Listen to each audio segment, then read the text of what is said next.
Oh, yeah. What is up, everybody? How are we doing today? Today is Monday, and it is time. It's time to discuss a few things that have been on my mind as of late. Some things that I believe are really, truly going to help isolate and put into perspective the direction men should go moving forward. Now, one thing I have to talk about is this. Um, Man, coming from the perspective, like I discussed last week, do I really give a rat's ass about the manosphere? Not really. No. Why? It's because it's become bastardized, right? The manosphere today is currently filled with petulant little children, petulant little boys who are more focused on entertainment and drama and just overall investing into the wrong directions. You guys that have stuck with me for quite some time now know the type of person I am. You know the value I bring through content of what I'm discussing. I'm also the type of person that if you don't take my advice, I don't really fucking care. I'm not going to sit here and beat you like a fucking dead horse to tell you what to do. I'm just merely giving life advice from what I have found to be the most beneficial things when it comes to developing character and to prepare yourself for what reality really is. That's really truly what the quote unquote red pill is, right? And that's essentially what the manosphere is supposed to be. Last week, like I discussed, I put out a tweet discussing what I think are key foundations, especially moving forward. Now, I'm not trying to be this doomsday prophesy, like this prophecy sayer or prophesier, however the fuck you want to say it. But I think shit's gonna get fucking froggy here pretty soon, people. I really freaking do. I do. I believe it. I really do. So today, what we're gonna do is we're gonna discuss what I believe to be the three foundational aspects of masculine discipline. That's what we're going to discuss today. But before we do, let's do some housekeeping. As you guys see in the name below, change my name. It is now Lysander. Please address me as such. I'd appreciate that very much. Number two, if you guys haven't already, please do go over to my Twitter and add me on Twitter. I've been having people send me DMs, talk to me about certain things in their lives, also give me some material that they want to discuss. A God Amongst Men 2 on Twitter. The link is in the description. Go ahead, go on over there, add me, follow me, shoot me some DMs, give me some chat. Talk me up a little bit, right? That's how you get a direct connection to me. I love it. I love it. What's up, Ricardo? Cali Goat. Yes, sir. Next, as we discussed previously, I am no longer doing this shit for free. If I don't see growth on this channel, if I don't see some level of income coming in or any of this other stuff, I'll just simply disappear for a little while longer. In the description below, and I'll give you the link right now, www.paypal.me/Corey Capella. Unfortunately, I have to keep it that way because I haven't legally changed my name yet. And I have to redo a new bank account. So that's why I can't have my PayPal changed yet. But send me $1. If you could do that for me, that'd be awesome. Just $1. If each of you guys send me $1, that would be great. That'll help me out tremendously. And it's $1. It's just $1. So every time I come up on here, please do that. I love super chats. However, YouTube takes too much money away from the super chats and it takes too long to get to me. I'm trying to build some shit here, guys. We got to get moving. So those are the three things of housekeeping, as well as you know, I've written a book. Please do go and support my book. I would love to see that book become more popular and have people read the content of that book, because everything I'm discussing with you is in that first book, right? The foundation, the core of what we need to do to move forward and understand us as a species, us as men, us as women, all that good stuff is in there. Now, before I get started, before I start talking about the main topic today, I gotta just say a few things, right? Now, of course, drama to me is stupid. It really is. But at the same time, too, people are gonna take shots. I'm not just gonna sit here and take them. I'm really not. I got a DM earlier that some people were talking some shit. That's right. MLD and Rolo decided to talk some shit. I find it absolutely hilarious. I heard them talk about this before. They always said, alphas punch up or whatever. And they never punch down. Yo, I got a fucking show. I got a YouTube channel that has 1,400 people on it. Yet, why are these guys wasting their time caring about what I produce and what I say? Why do they care? The fact of the matter is this. Both of those dudes are drama queens. And for some reason, what is up with them? Why do they love my dick so much? Why do they love my dick so much? And the fact of the matter is this.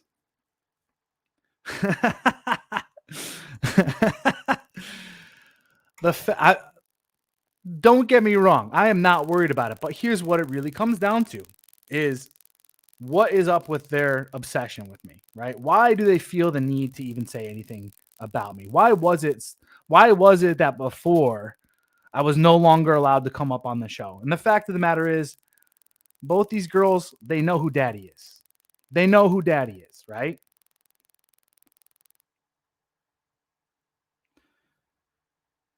None of the shit these girls are saying behind their fucking video cameras on their computers to their fucking people would ever fucking be said to my face. Guarantee it. Guarantee their whole demeanor and everything would change if they were ever in front of my fucking face. Why is that?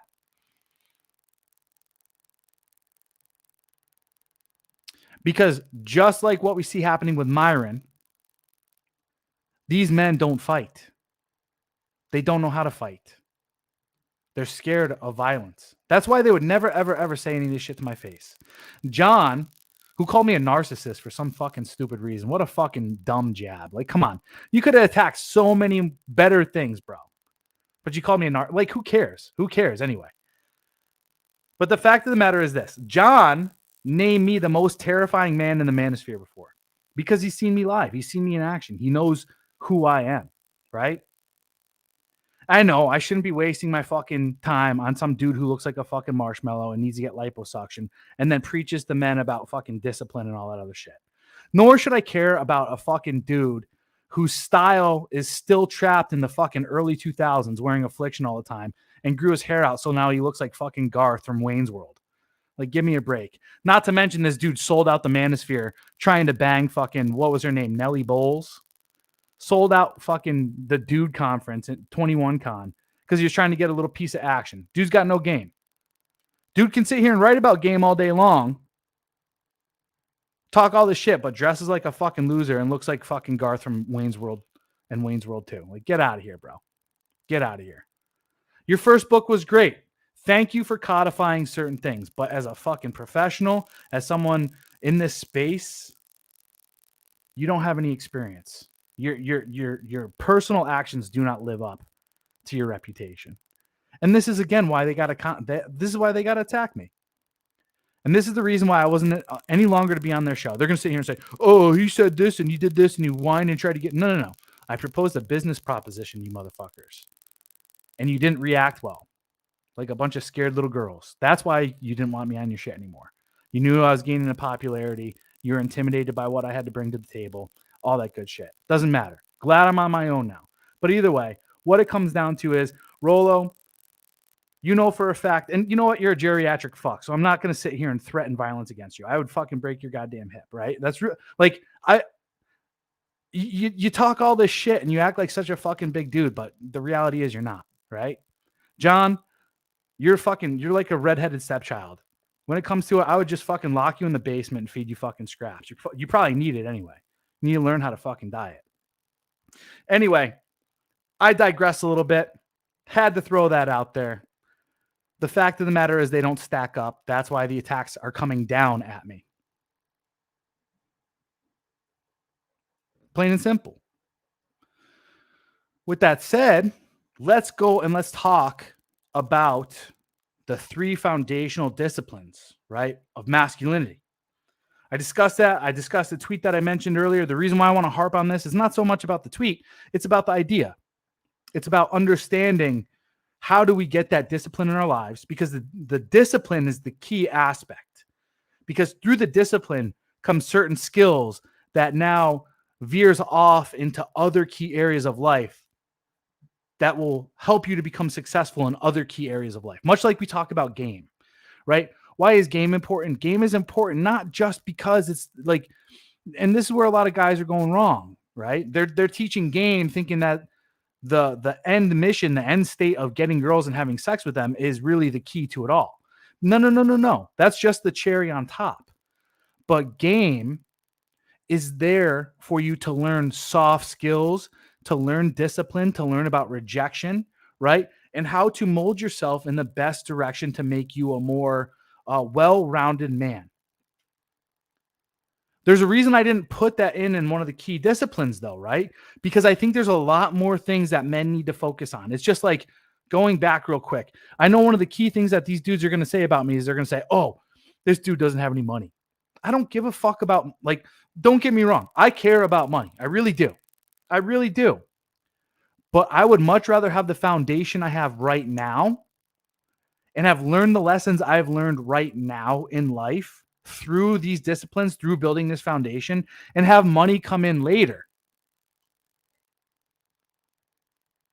I'll turn down my gain. I appreciate that. Let me know how that's going right now. The gain is turned down. How's the static on that shit? I was hoping that was the issue, was the gain. I was thinking maybe it was the connection, but the connection, I checked all that other stuff earlier. So thank you for the feedback. One's in the chat. Let me know if that is sounding better. I'm a close talker with this mic, though. I'm not going to move it away. But anyway, what it comes down to is if you don't have these key aspects of your discipline, as far as your foundation is concerned, number one, I think it's going to cause great distress in the future. I mentioned this over and over. I'm not trying to be Mr. fucking doomsday prophesier here, right? We'll try it. We'll try it. I might have to go out and get a new one. We'll see. Maybe that's what it is. Who knows? Maybe it's the mic too. We'll see. Anyway, moving on. You're going to have to deal with the crackling for now. I'm going to drop some fucking heat when it comes to this stuff. So what it comes down to is with these disciplines, this is going to set you up for the greatest amount of success in the long run, right? Success to each man is subjective, right? Society tells you that it's about gaining the money, getting the bitches, wearing the fucking Gucci, all this other stuff. That's what society tells you right now. But that's from, and I'm not trying to get into like communist manifesto type shit where it's like, that's coming from a materialistic, capitalistic worldview. No. Here's what it comes down to is those things are good.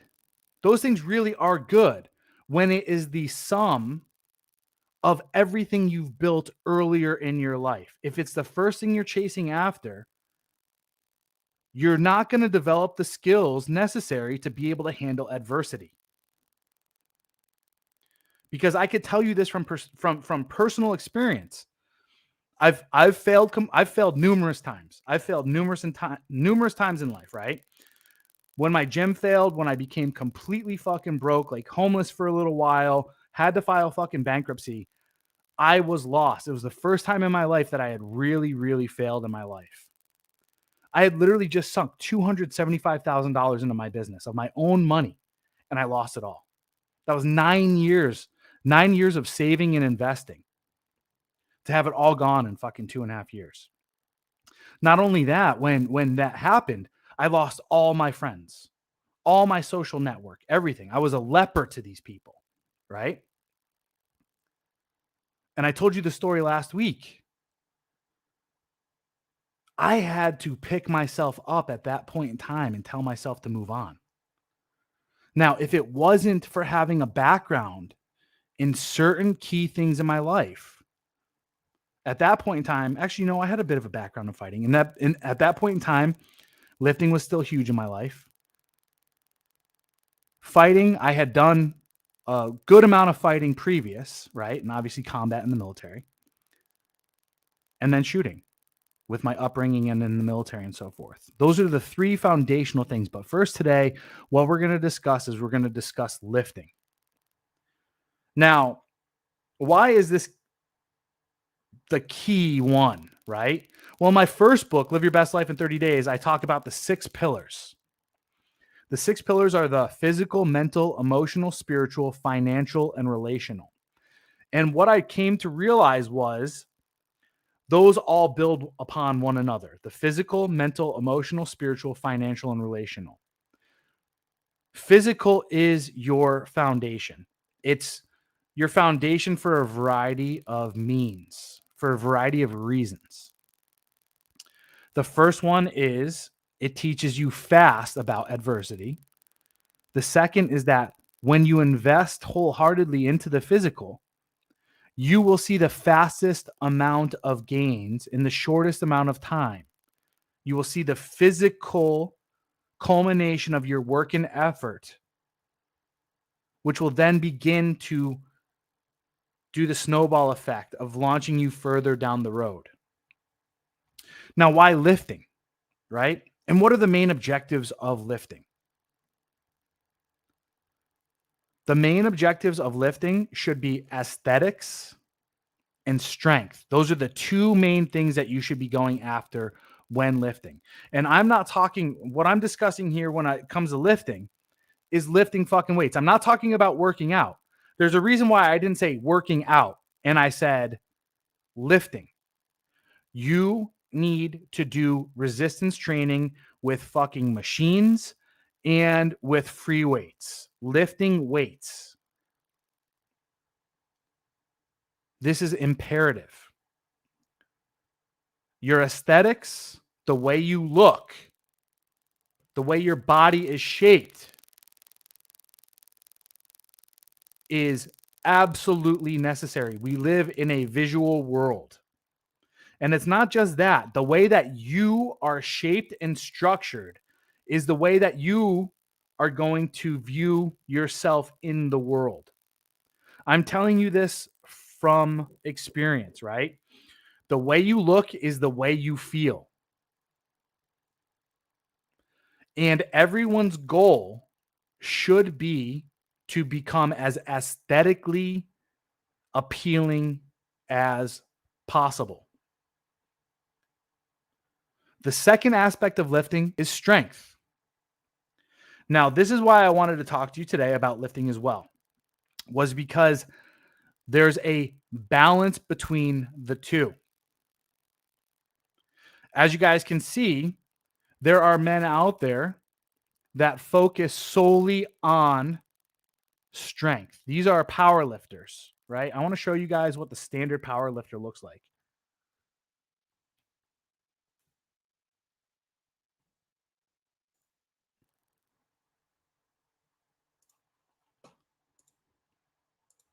Oh, no, not video file, you dummy. All right, we're going to do a bit of this today. A little bit of back and forth looking at stuff.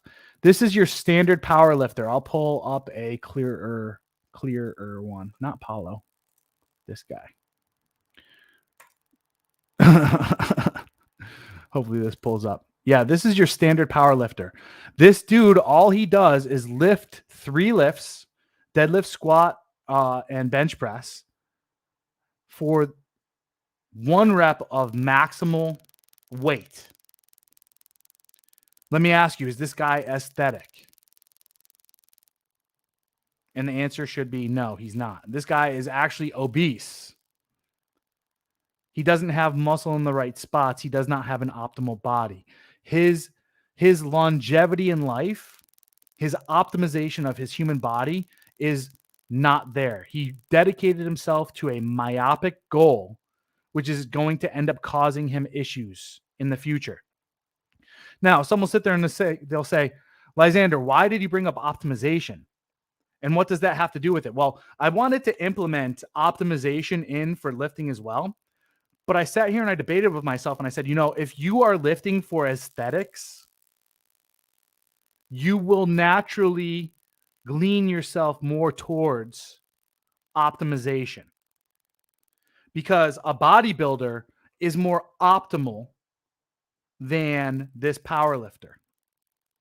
Now, we're going to get into it when it comes to strength here in a second. I'm going to show you how you need to go through and build yourself up to be the right figure and for the right reasons, right?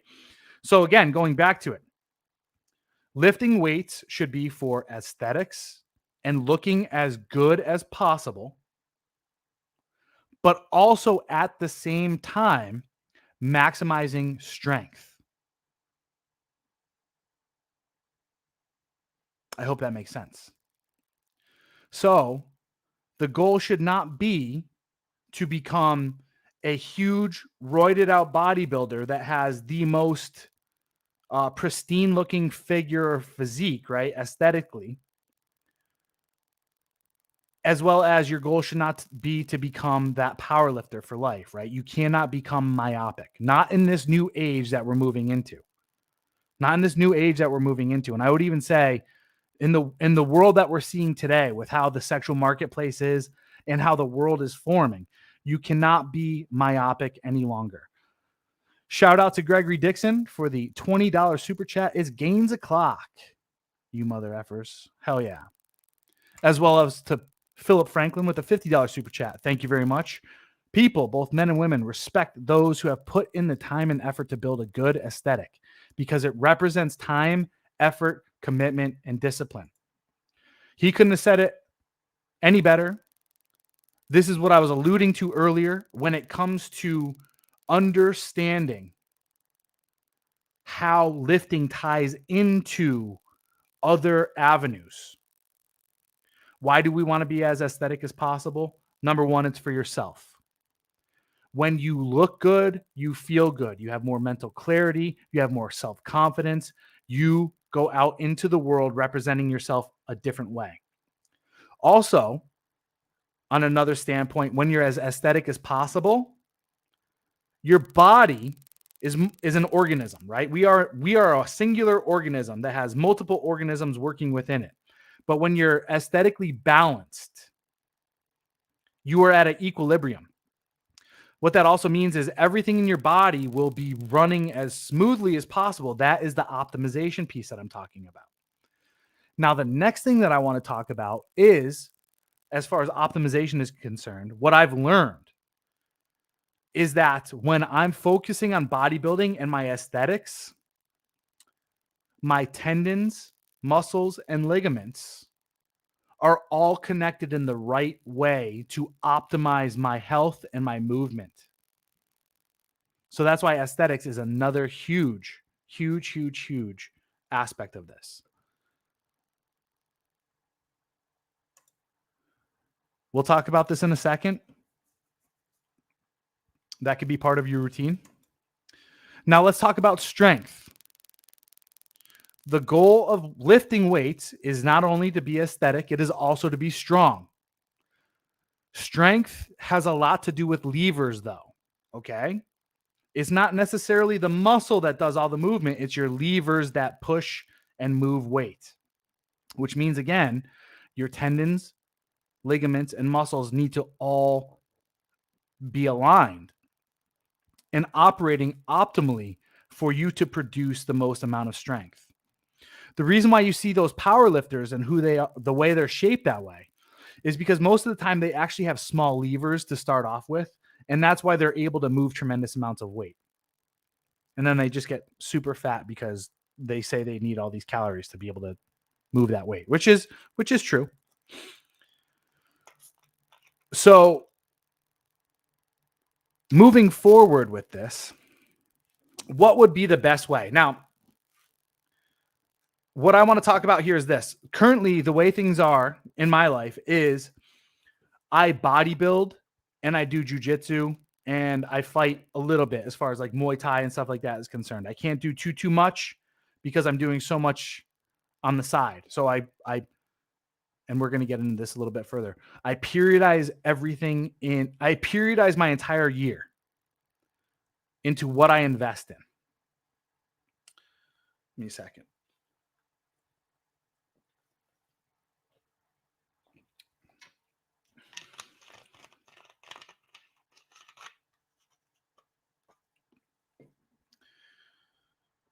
The gym that I go to is a premier bodybuilding gym.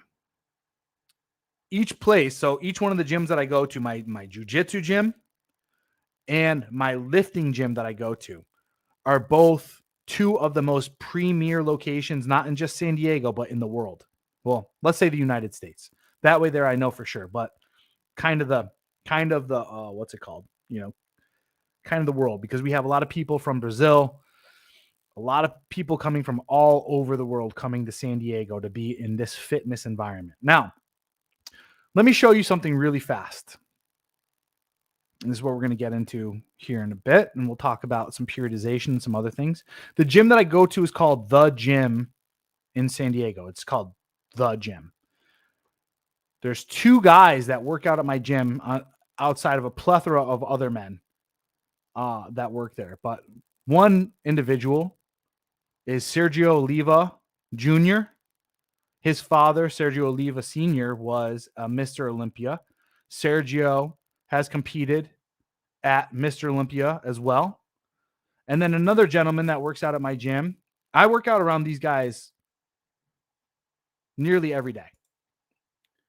And the reason why I'm sharing this with you is there's a few other things I want to discuss, right? And then here's Danny. Danny came in 6th in classic physique this last year. He competed against Chris Bumstead. So 2 Olympia athletes on top of a few others that are at my gym as well. Now, I wanted you to notice their physiques as well. Great, tremendous aesthetics. Tremendous. They're on the Olympia stage, right? Sergio. Now I work out around Danny. I think Danny's weighing in about like 260 for classic physique, which is pretty goddamn heavy. And I'm pretty sure Sergio is like in the 300s or something like this, right? These guys are fucking massive. Why do I surround myself around those guys when I work out? Why do I want to be in this environment? Especially, for me, and this is what we're going to talk about right now. I surround myself around the ideal. I surround myself around the ideal. Why? I need to have the visual. I need to be in that environment, right? My mind needs to know the parameters. It needs to know what parameters I need to develop in order for me to mimic and have that in my own life, right? Now, here's where it comes down to, though, because the second foundation to masculine discipline is fighting. And here's where a lot of men are going wrong today, is they're striving to become like this, right? They're striving to look like this. And don't get me wrong, I highly respect these individuals. I really, really do. However, the fact of the matter is, these men cannot fight. They may be able to fight for about 30 seconds, but this is so much muscle. This is so much muscle that you cannot condition it for what is necessary for a fight. Having shoulders this large, having arms this large, even your lats. And of course, if you look at their legs. So when it comes to being optimal, what I'm talking about is not looking like this. This is too much muscle mass. And some of you will ask me, you'll say, how do you know? Currently, I'm 235 pounds. I am naturally just a big fucking dude. I'm naturally just a big guy. I'm a mesomorph. I can put muscle on very easily. The most I've ever been, though, has been 270 pounds. I've been jacked before, right? So I was pretty much looking I was about the size that what we saw Danny as, right? Of course, his physique was far better than mine, far better than mine. But I learned this when I was early on in the military because all I was doing was getting jacked. I was stationed in Okinawa.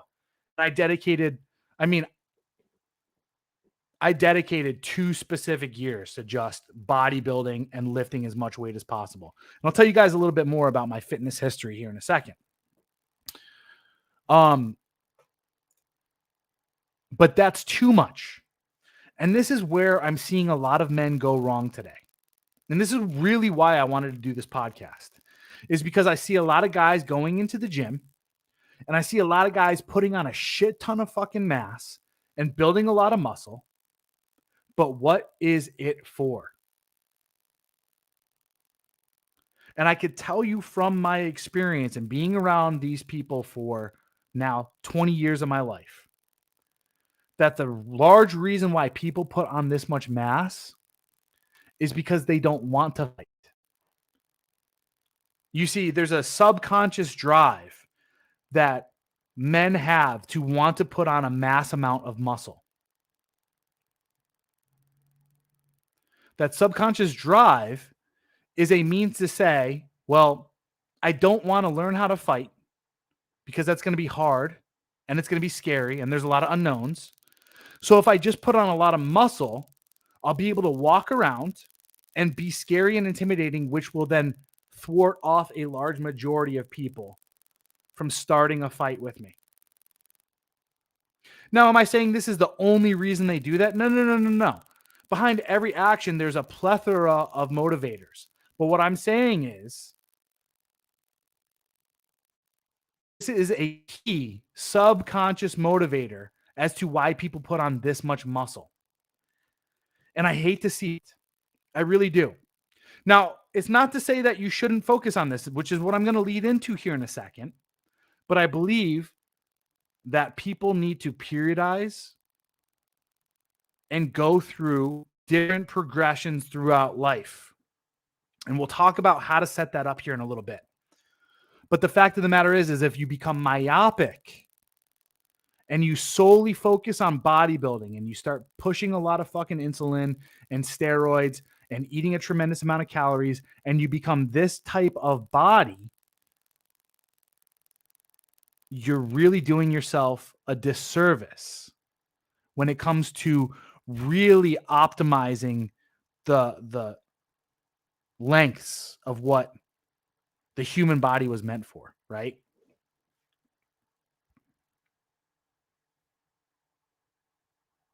That's why I mentioned the 3 disciplines: lifting, fighting, and shooting. You have to be able to do all 3. So when you decide to start lifting and putting on muscle and gaining muscle and working out for strength, you also have to understand that too much muscle, going too far down the rabbit hole in that direction, is going to cost you. I can tell you this from my experience because I do this quite often, where I take time off from jujitsu 1 time a year. I'm going to go through this in a minute. I want to talk to you guys about periodizing, but I also want to talk to you guys as well about age and fitness age, because this is the next direction we have to go. In the chat, I want to hear from each one of you who here lifts. How many times a week are you lifting? If you don't lift, tell me that you don't lift, but that you're considering. I want to know who's considering getting into lifting now that I mentioned these things, because I'm about to give you some knowledge and I want to know who I'm talking to right now in order to give this advice, right? Because the fact of the matter is this, right? There's a big difference. There's some things we got to talk about when it comes to body type, right? There's some things we got to talk about when it comes to age. There's some things we got to talk about when it comes to lifting age. But first I want to discuss lifting weights. Like I said, we're talking about resistance lifting. We're talking about machines. We're talking about cables. We're talking about free weights. Okay. This is where fitness age comes in, though. Okay. So my fitness age, I'm old. I have an old fitness age because I've been lifting now for 20 years of my life. And this is 20 years of fitness and lifting as well.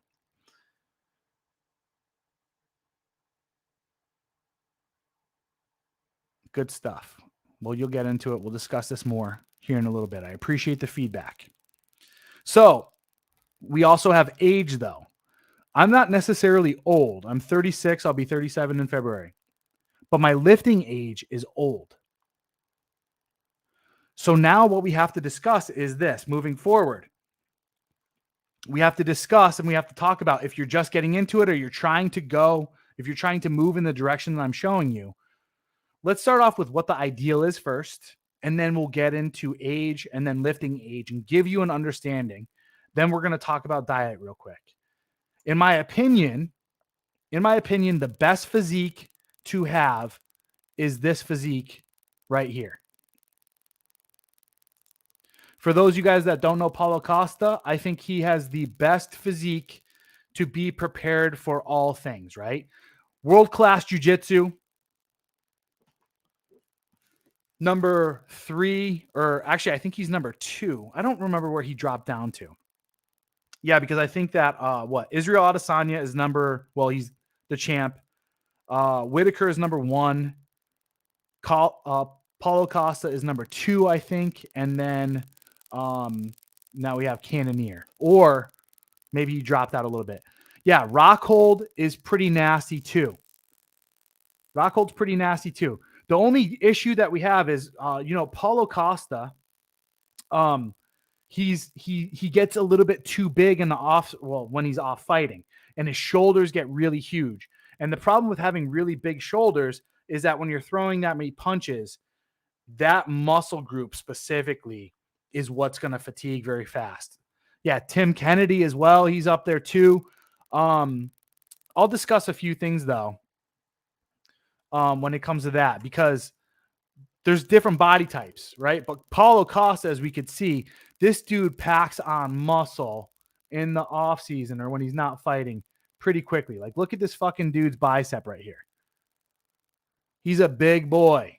He's a big boy. He can put muscle on very, very quickly. Now, the problem with that is it takes a lot for that muscle to get conditioned, right? And that's what we're talking about here. But as far as aesthetics are concerned, as far as the optimal look of a body, that's really what you want to start striving for when you're understanding lifting, leading into fighting, lifting into shooting. Yeah. You guys brought up some other great ones. Tim Kennedy, for instance, Luke Rockhold. When it comes to this stuff, you're not trying to become the best in the UFC, right? You're not trying to become the best MMA fighter, because that's what we're gonna talk about this on Wednesday, right? Just strictly fighting is still also myopic. You're missing out on a lot of other things in life, right? Missing out on other things. Just strictly shooting and not knowing how to not knowing how to fight or being in shape, you're missing a lot of things. That's why the 3 go well together. If you could do all 3 and do all 3 well, perfect. Yes. And Tim is that special forces type. I'm working towards that. That's exact. And, that's kind of where I get a lot of this stuff, even though, unfortunately, when we were, when I was working with special operations guys and stuff like that, we didn't fight a lot. Tim decided to do it on his own. A few other guys and all that other stuff decided to do it on their own. But it was mostly, what we were mostly doing was we were running, doing CrossFit and jack and steel, and then just doing our basic operations and stuff like that, which kept us in a pretty good shape. Now, one thing you guys didn't hear me talk about was running. I am not a fan of distance running. Distance running is just merely meant for a cardiovascular endurance standpoint. And I wouldn't even really say cardiovascular. If you can sprint, which helps out with muscle growth, right? Believe it or not, most of the sprinters in the world are pretty fucking jacked and they're ripped. If you can sprint, you're good. That's fine. That's all you really need to do. But I'll tell you that when it comes to conditioning, running really never did a good job conditioning me for fighting. Fighting did a far better job conditioning me for running than running did for conditioning me for fighting. The next thing is with running, whenever you do an endurance sport, your body is naturally going to start to deplete muscles because the first thing it's going to do is it's going to deplete glycogen. Once glycogen is out of your system, it's going to start to turn you catabolic. Catabolism means the eating of muscle for fuel. Your body is a very efficient machine. It's going to say, oh, well, if we have to continue to do this long distance running shit, I need to get lighter because lighter is going to make it more, it's going to make it easier. I think swimming is awesome. I really do. I think swimming is great. But the one with swimming is it turns into kind of the same thing. If you're doing sprints swimming, you're good, right? Everyone should be able to swim 500 meters, but I don't think you should do 500 meters all the fucking time. But if you could sprint swimming, you're going to keep and maintain your muscle mass, which is what we're trying to do because aesthetics matter. Also, when you start to lose muscle, you're going to lose your strength. Strength is going to be necessary when it comes to fighting. It's not the king of it all. It's this and being a strong guy fighting. People hate fighting. People hate fighting me because I'm so strong. Strength does play a role in fighting, which is what I was talking about here, right? You don't want to become the power lifter. You don't want to become the bodybuilder. You want to find the happy medium between the two, but the person that's also able to fight and move.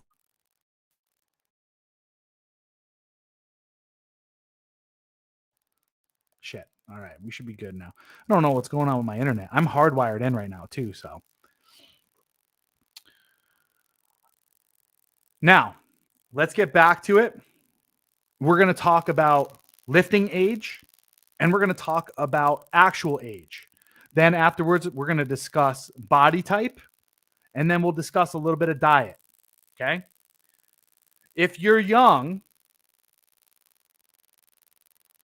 you need to get into bodybuilding immediately. With that said, you also need to build a means for you to develop strength. This is what's good when you're young.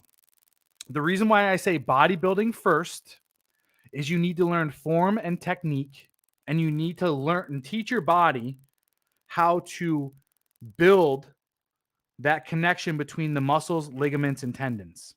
This is why I don't tell people to start off going hard, right? Lifting heavy. But once you reach a point where your body's adapting well and you're putting on good muscle, I highly recommend that you periodize and start adding in compound lifts. What are the compound lifts? It's the same lifts that you see powerlifters do because you need to build a foundation of strength as well. You got to remember this. Fitness is especially lifting is what I'm specifically talking about, but fitness is a lifetime journey. All of this, everything that I'm talking about should be a lifetime journey. So what I say to people is this: periodize your years. When you start lifting, start off with bodybuilding, learn to do the isometric movements, learn to isolate muscle groups. And then once you start getting a grasp of this all, now start adding in compound movements at the beginning of your lifts in order to start building strength. Now, what's going to happen is you start building strength and you start working these compound movements, you're going to see tremendous muscle growth. You're going to have a tremendous boost in your testosterone, especially when you're deadlifting and squatting. That's all your legs, hamstrings, lower back, the key areas of your body that produce the most amount of muscles, which then convert into testosterone, right? So now you're going to start to see more growth in your upper body as you start hitting those compound lifts. That's the way it should look. Now, as you start to get a higher fitness age, is when you could start to do other things. I wouldn't be anywhere right now, right? One of the greatest times of my life was this. I absolutely loved my CrossFit, my time frame in CrossFit, specifically when I was Olympic lifting. Specifically when I was Olympic lifting. But had I not had a background first in bodybuilding, it would have destroyed me.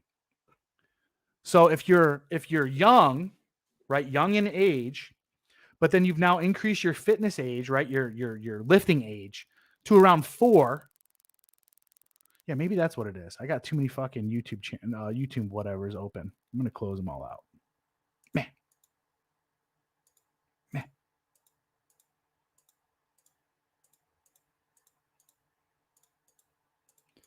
I had like 10 of them open. I've been doing research on my next book. Here we go. Hopefully that changes some things up, and I believe it did. Good stuff.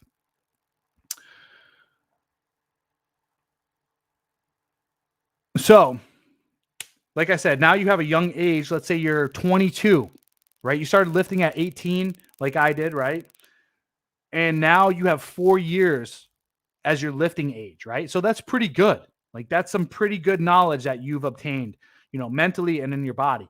Now you can start experimenting with different aspects of different avenues of lifting. And you could start periodizing your year in different ways. I think that's tremendous. Now, for a geezer like me, right? 20 years of fitness age and 36 years old, plus my time in the military and all this other stuff, the way I lift is completely different, especially when I mix it in with martial arts. When you're 20, 22, you could work out that way 5 days a week and you could still fight probably 4 or 5 days a week as well and be like, okay, cool, let's keep going. I'm a little bit tired, but I feel great. Me, on the other hand, I specifically have my week set up for 8 days of training, right? So, or sorry, you can't do 8 days, 8 sessions of training throughout my week. And I periodize my year. What do I focus on when I train to periodize my year? I'm just going to share with you guys, right? Because these are the things you need to take in consideration. Your actual age and your fitness age. My fitness age is old. I've put my body through a lot. I used to fucking deadlift 700 pounds. I used to squat 550. I used to bench 405, snatch 300, clean and jerk. Well, I think I jerked like 465, but I think I only clean and jerked like 395 or something like that. Crazy fucking numbers. Went hard my whole fucking life, right? My body is now at the point where it's like, yo, you can't push yourself that hard anymore. You can't. So I've had to change, right? However, the way that I periodize my year, knowing that, okay, I have to do 8 training sessions a week, how can I organize this? So I organize it in order to both meet my aesthetics and optimization, right, and strength, as well as to be proficient with fighting and continuing to get better as a fighter. How do I do that? So throughout the year, I've separated the year into periods, right? So 4 months, 4 months, 4 months. For 4 months, I will go and I will lift 5 days a week, and I'll go to jujitsu 3 days a week. This is usually when I'm going to be focusing on bodybuilding as the primary, in order for me to also cut down to below 10% body fat and optimize my aesthetics and reconnect my muscle, ligament, and tendons. And I'll get stronger during this time frame as well. So for a month and a half or 2 months, I'm going pretty hard and pretty heavy, focusing on bodybuilding. When I'm going to jujitsu, I'm only going to jujitsu 3 days a week, and I'm only focusing on technique, and I'm not sparring. Why? Because my diet will not allow me to spar, because that takes too much energy. So I only go just to go through the motions. And then when it comes to sparring, I'm like, all right, I'm fucking out of here. I got to do that, right? I'm focusing on bodybuilding right now. I'm trying to maintain and build mass and get as svelte and cut as possible. The next part of the year, I now go to 4 and 4. I go to jujitsu 4 days a week, and I go to the gym and lift 4 days a week. I bring sparring back in, right? But I'm still going to the gym as well, and I'm trying to like kind of maintain my physique, but focus on still being strong, but also I'm getting back into jujitsu where my lungs just aren't ideal. Like that's kind of where I'm at right now, right? That's exactly where I'm at. Been back at jujitsu for 2 weeks now, slowly getting back into the flow of high level competitive jujitsu matches, right? Lungs aren't there, muscles aren't conditioned yet, but I'm still keeping everything going. And then the final part of the year is where I switch it up and I go jujitsu 5 times a week, sparring full time, focusing more on fighting that whole time, right? And only lifting full body 3 days a week. And then that'll bring me back into the next phase. So that's how I periodize my year. And that's how I stay the physique I am at right now. And believe it or not, this works tremendously for me and my body type. For other body types, right? If you're an endomorph or an ectomorph, that may be different for you because you may go to jujitsu or Muay Thai and fight, and you have to fucking just keep going to the gym afterwards and lifting weights to maintain muscle because your body will burn that muscle off so fast. But again, it comes down to your frame and what size you want to be. Most people should not be my size. Most people should not be 235 and doing what I'm doing. Nor will they be, right?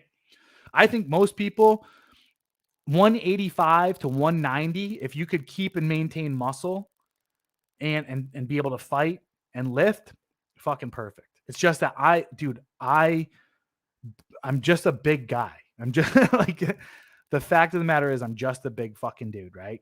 And if I get any smaller, then I become less aesthetic.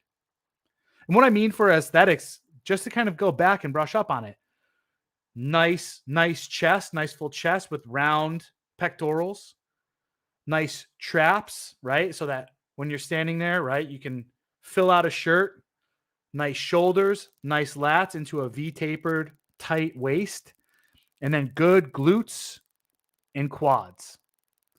That is the aesthetic you're looking for. Oh shit, I forgot arms and good arms.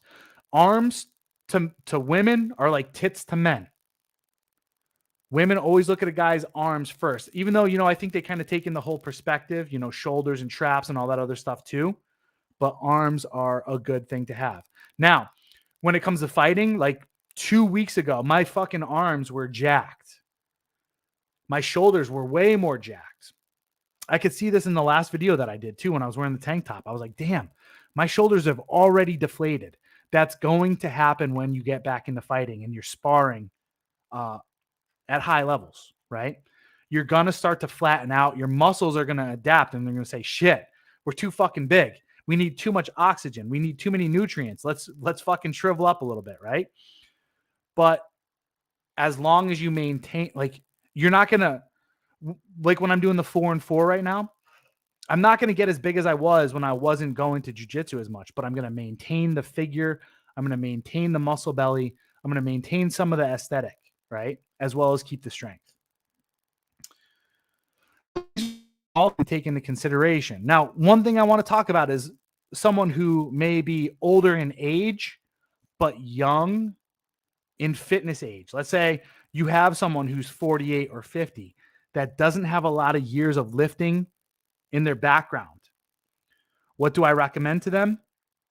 I would highly recommend hiring a personal trainer, a bodybuilding coach, and getting into bodybuilding. And I would also highly recommend that you optimize your hormones in order to be able to put on muscle quickly.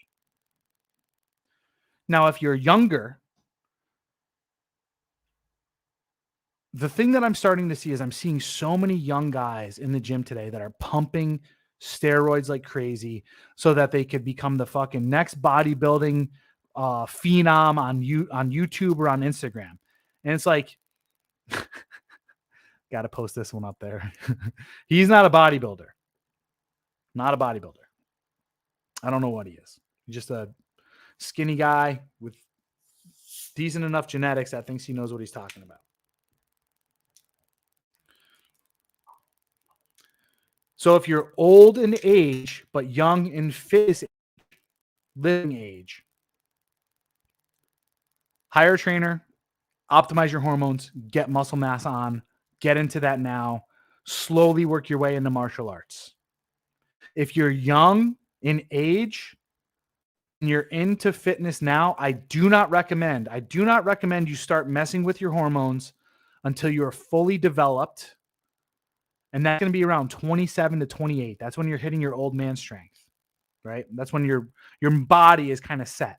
You don't need to be messing with any of this shit that early in life. You should not be doing stuff to put on as much mass as possible at that point in time.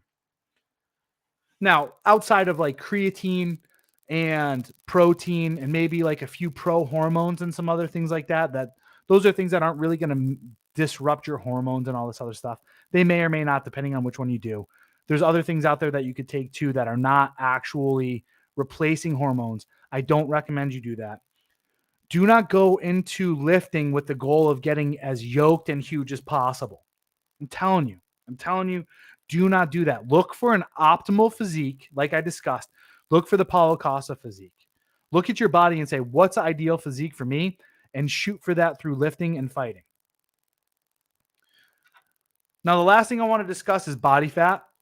Body fat is all your diet. Well, first off, I would say it has a bit to do with hormone optimization. But even with poor hormones, your diet is the key to it all. It's the key to it all. Trust me. I spent the last 2 years now with an ideal diet, and it has been a complete game changer in my life. Now, this comes down to body type, though. I am not the type of person to sit here and dictate what people's diets should be. However, Chance, cut it out. Thank you. Let me take a sip of this.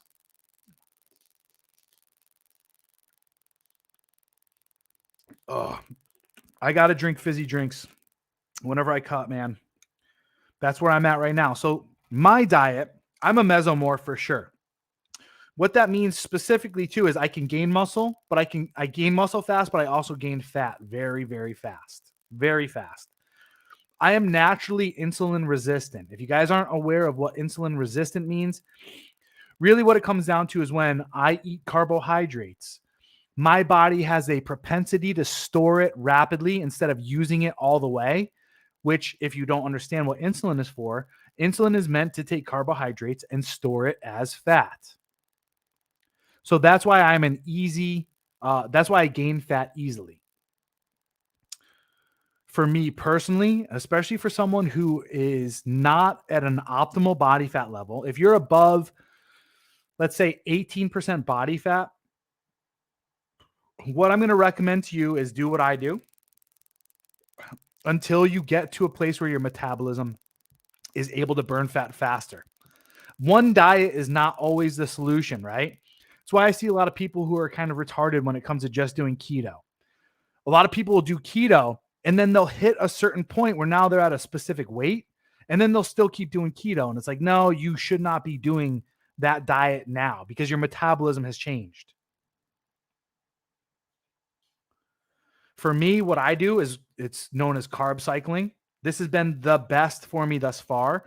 I do 2 days where I don't eat carbohydrates, and I do a third day, which is going to be my day tomorrow, where I eat carbohydrates.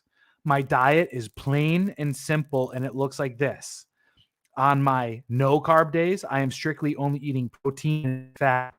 I eat 6 ounces of egg whites and 4 eggs for my first meal. Then my next 2 meals are 6 ounces of chicken breast and a third a cup of almonds. Then I do 2 protein shakes with 2 scoops of protein equaling 50 grams per shake. And then I finish off my night with 6 ounces of either filet mignon or top sirloin or eye round, right? A low fat steak. And then 2 scoops of peanut butter, 2 tablespoons, I should say, 2 tablespoons.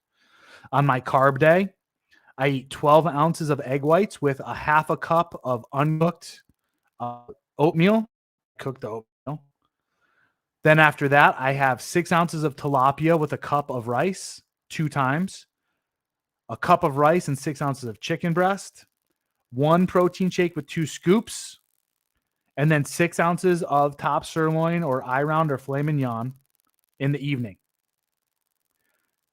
That equates to I don't count my macros. I hired a coach to do it. I don't count my calories because when I know what I'm supposed to be eating calorie wise, I will cheat on my diet and I will try to fill my diet with the macros and the calories of the foods that I want to eat, which aren't necessarily good for me. So I just turned it over to a coach and I said, "You do it. You tell me what to eat and I'll fucking do it." That's my current diet. I do this in order to stay between 10% body fat and 12% body fat. I've gotten below 10% body fat doing this diet. The thing is, I don't like being around 10% body fat when I'm fighting. So I optimally want to be at around 12% body fat, which means, and I do a cheat day, I do a cheat meal once a week. On Saturday night, I eat whatever I want after a full day of eating. I go out and I get a fucking decent meal, whatever I want to eat, right? With this diet right now, with fighting, the way I do business is this. I keep an eye on it. If I start losing too much weight, too much fat quickly, I'll take like 3 or 4 days off and regain and carb back up. And then I'll go back on the diet for 3 more weeks. And I bounce between that, right? For someone who's like an ectomorph and endomorph, you're going to need to eat a lot more carbohydrates and all that other stuff. I don't have any keys for you there. The main thing that I wanted to bring up, though, was just understanding how my diet is set up, how disciplined I am with my diet, the how boring it really fucking is, even though I absolutely love it. I love knowing what I'm going to eat every single meal. It makes shopping easier. It makes my life so much easier not having to have all these different whatevers, right? Having to pick all this other shit. Recommend you do the same thing. I recommend you get a high amount of discipline when it comes around your diet. Eat boring foods, earn your fucking cheat meal or earn your cheat day on the weekend. Learn and do the research on your body type to see what fits the most. If you need to, hire a fucking trainer and go from there. The key thing to take away from today is this. Lifting weights is imperative in your life. It is a necessary tool. It teaches you a lot about resilience. It teaches you about patience because you're having to wait for the gains. It teaches you about adversity and sucking it up through fucking the shit, right? Because especially if you hit a hard day, you got to fucking do it, right? You got to fucking grind through it, right? Teaches you a lot of skills around discipline. But then the big thing is that the takeaways are, especially when it comes down to aesthetics, it teaches you to become disciplined and learn to shape who you are as a person. The second aspect of lifting is strength. You don't want to get too strong to the point that you become myopic and you ruin your aesthetics. You don't want to become too aesthetic to the point that you ruin your other avenues of discipline for shooting and fighting. Okay? Learn about your body type. Understand your age and your fitness age have a lot to do with things. And then get into optimizing your diet to reduce your body fat down to the ideal of being between 10 to 12% body fat, and periodize your year so that you can bounce between those two while being able to focus on your aesthetics, fighting, strength, and shooting. Anyway, I know we have a few questions here in the chat, and I also want to say a big thank you to Jose. Thank you very much for the $20 super chat. Fight Club Body, Gregory Dixon says, hell yeah. I think that's pretty badass. Badass. I lift heavy 2 to 4 days per week, run 5 to 10 miles twice per week. Damn. Train boxing, Muay Thai 3 to 4 times per week. That's a lot of running. If it suits you, it suits you. I would take the running out. I would lift more personally. If you do, yeah, you got boxing in there, Muay Thai. I'd throw some jujitsu in there, man. I'm telling you, there is nothing better conditioning wise that I've ever done in my entire life. And this is coming from a former high level CrossFitter. I sent two teams. I was on the A team. I sent two teams to the 2014 Southern California Regionals. Southern California is the hardest regional in the world, or was at the time, right? They changed it and made it just California. Nothing has made me more than sparring jiu-jitsu. Nothing.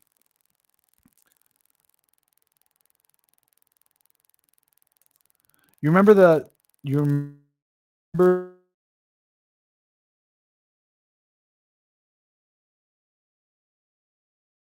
I don't believe a good one. I think that you should have a presence. You should always have a command presence.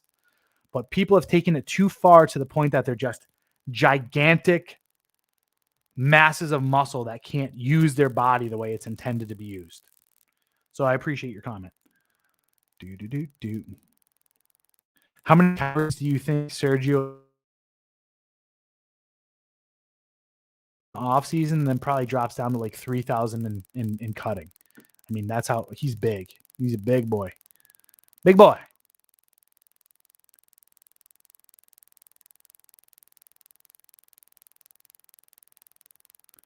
I totally respect jiu-jitsu and Muay Thai, but I've always been drawn to boxing more than any other martial art. What do you think of boxing?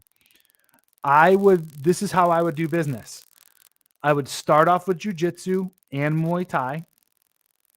I would get the foundations of those two things. Jiu-jitsu for ground fighting, right? In case things go to the ground.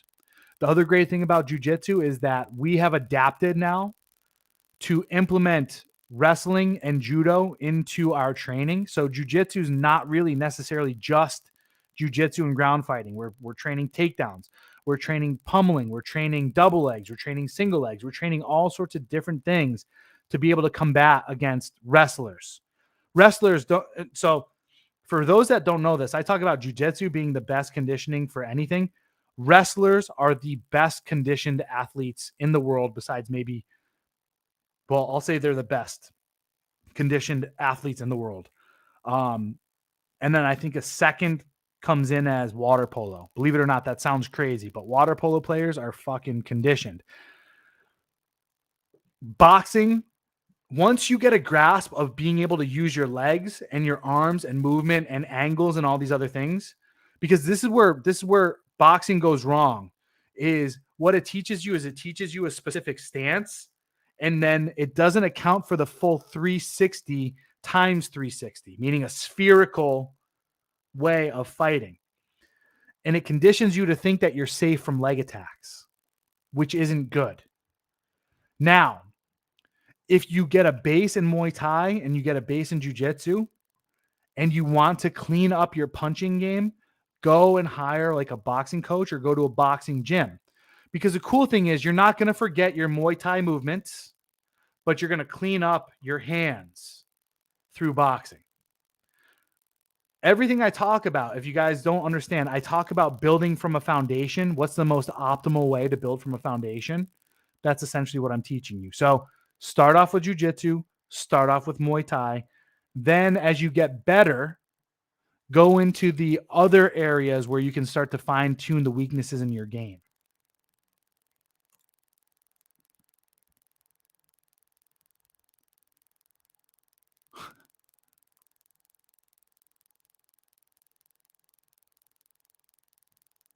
If you want to deep dive into a diet, look up the vertical diet. I've tried to do some research into that. It sounds pretty cool. It might work for some people.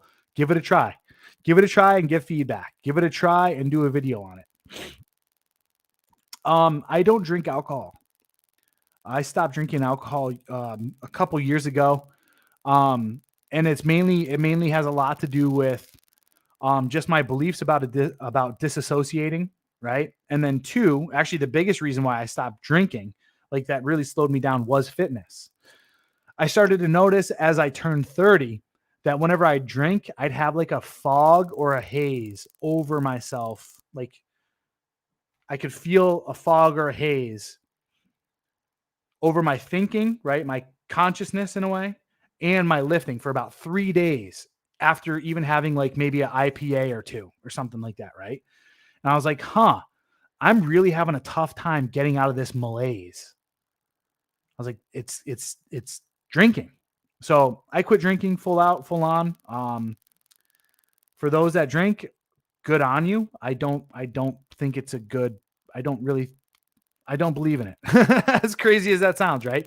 I just don't believe in it. I like to live life without having to use things that help me disassociate. So I've seen more negatives than I've seen positives. And whenever I see something that has more negatives, I cut it out. So there's my thoughts on that. Sweet. I'm going to congratulate myself on a fucking tremendous show. Very happy I got to get that information out to you. I hope you guys enjoy this. I do believe this is a show that is worthy of sharing with people. So if you guys really want to help the show grow, I am officially shadow banned. As a matter of fact, the second I started posting again, YouTube started deleting subscribers from my list.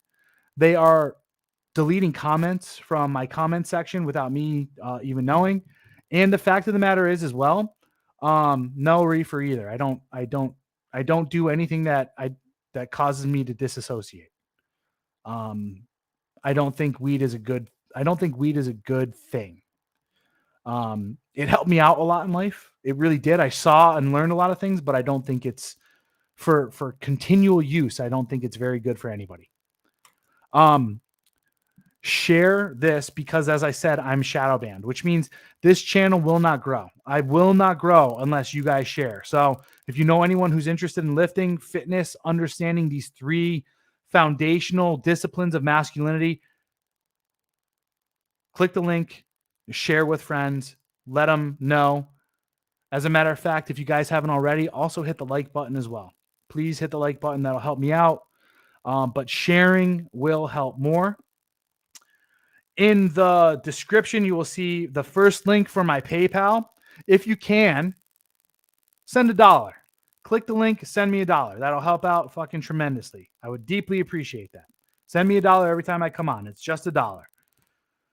The next thing is my Twitter. Please do click the link for my Twitter and become a friend with me or follow me on Twitter.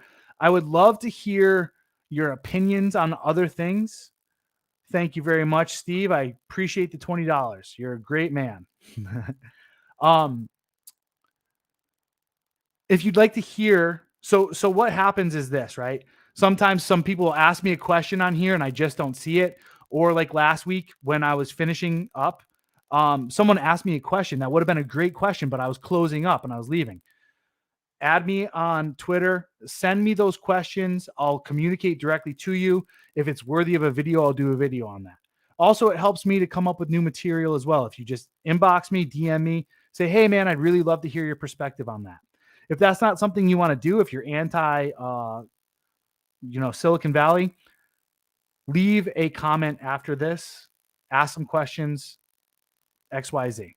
Anyway, with that said, guys, I will see you on Wednesday. We're going to talk about the next discipline, fighting. That's going to be a good show as well. So I will see you at 5. We'll go live at 5 on Wednesday. So until then, guys, hasta la vista. See you later.